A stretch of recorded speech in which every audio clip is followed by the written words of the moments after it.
Alaykum do'stlar. Bugun sizlar bilan Abdulloh Grant bo'ladi do'stlar. Bugungi videomiz ko'pchilik so'rayapti. Grant Mobile'da OPG yoki davlat ishga kiring deyapti do'stlar. Albatta sizlarning gapingiz, bu obunachilarimiz gapirgan gapini qilamiz albatta do'stlar. Sizlar uchun video tayyorlash nima endi? Do'stlar, sizlarga yana bitta yangiligim bor. Bugun sizlar bilan 50 tadan oshdik, ya'ni 89 obunachiga erishdik. Albatta 90 ta yoki 100 ta obunachiga erishganimizdan keyin yanada videolarni ko'paytiramiz, aktivlar ko'taramiz. Albatta admin bo'lishni ham o'rgataman do'stlar.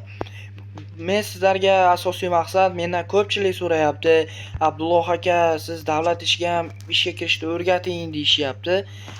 Yo bana bobom varrot, ko'rdinglarmi, ko'chamizda sho'xodonlar ham ko'p uchrab turadi albatta. Bunga e'tibor bermaymiz.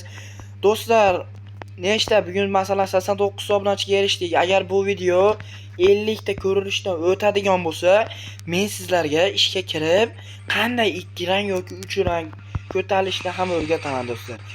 Albatta sizlar aytishinglar mumkin, o'zing ham ishga kirishni bilmaysanmi deyishinglar mumkin. Albatta men bilaman, xohlasanglar mana ko'p joyga ishga kiraman. Facebook'ga alfa guruh xodimi bo'lib kirganman, harbiy qism mayor, leytenant, Kavkaz, ya'ni jinoiy guruhga o'g'irlar bo'lib ishga kirgan edim. Qolganiga 8-7 bo'lganman. Bu yerda harbiy qismda podpolkovnik, ya'ni 8 rang. Janubiy politsiya, ya'ni Janubiy politsiya, ichki ishlar vazirligi, o'shunga 2 marta katta tarkib, ya'ni polkovnik bo'lganman.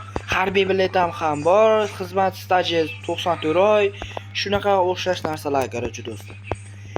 Agar bu video aytyapman 50 ta yoki 40 tadan ko'rilishlar oshib ketadigan bo'lsa, sirrazi ishga kirish videosi chiqadi. Bundan mendan ko'pchilik so'rayapti shu narsani. Albatta sizlar uchun video nima endi? Videoga like bosing, kanalga obuna bo'ling. Sizlar bilan ko'rishguncha do'stlar. Rahmat.